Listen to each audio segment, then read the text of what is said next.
Welcome to our channel my Telugu talks. బంగ్లాదేశ్లో జరుగుతున్న పరిణామాలు విదేశీ శక్తుల కుట్రకు అనుకూలంగా మారుతున్నాయి. భారతదేశం ఇంటెలిజెన్స్ బంగ్లాదేశ్లో జరుగుతున్న పరిణామాలను నిశితంగా గమనిస్తుంది. ఈ కుట్రకు బీజం లండన్లో జరిగినట్లుగా ప్రాథమిక సమాచారం అందుతుంది. పాకిస్తాన్ ఇంటెలిజెన్స్ చాలా పగడ్బందీగా వ్యూహరచన చేసి ఈ వ్యవహారాలను నడుపుతున్నట్టు ఇండియన్ ఇంటెలిజెన్స్కి రిపోర్ట్స్ అందుతున్నాయి. బంగ్లాదేశ్లోని జమాతే ఇస్లామీ మరియు పాకిస్తాన్ ఐఏఎస్ కలిసికట్టుగా ఈ కుట్రలు అమలు పరిచినట్లుగా తెలియవస్తుంది.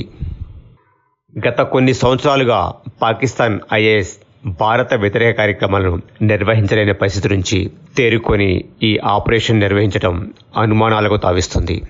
ముఖ్యంగా ఈ కుట్ర వెనుక చైనా పాత్ర ఉందని అందరూ అనుమానిస్తున్నప్పటికీ ఈ కుట్ర వెనుక అమెరికా మరియు బ్రిటన్ దేశాలు కూడా ఉండే అవకాశాలు ఉన్నాయి. షేక్ హసీనా బంగ్లాదేశ్లో అమెరికా యొక్క సైనిక స్థావరాలను ఏర్పాటు చేసుకోవడానికి నిరాకరించడం, ఆ విషయాన్ని నెల ముందుగానే షేక్ హసీనా విలేకరుల సమావేశంలో ఎవరు పేరు చెప్పకుండా నర్మగర్భంగా కొన్ని వ్యాఖ్యలు చేశారు.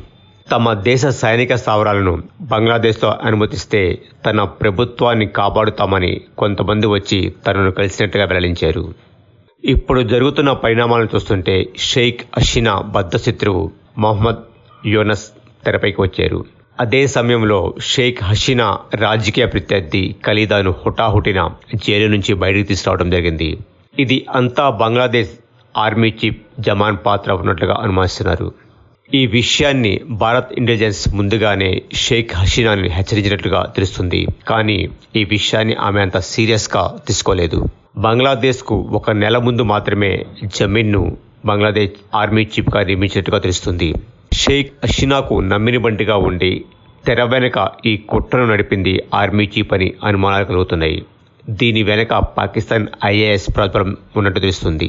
బలవంతంగా షేక్ హసీనా చేత రాజీనామా చేయించి తనను సురక్షితంగా భారత్ పంపించడం, వెంటనే షేక్ హసీనా రాజకీయ ప్రత్యర్థి ఖలీదాను హుటాహుటిన జైలు నుంచి బయటకు తీసుకురావడం, బంగ్లాదేశ్ ఆర్మీలోని షేక్ హసీనా వర్గీయులను బంగ్లాదేశ్ ఉద్యమకారులపై జరిగిన కాల్పులకు బాధ్యులుగా వారిని సస్పెండ్ చేయటం, అతని పాత్రపై అనుమానాలు బలపడుతున్నాయి.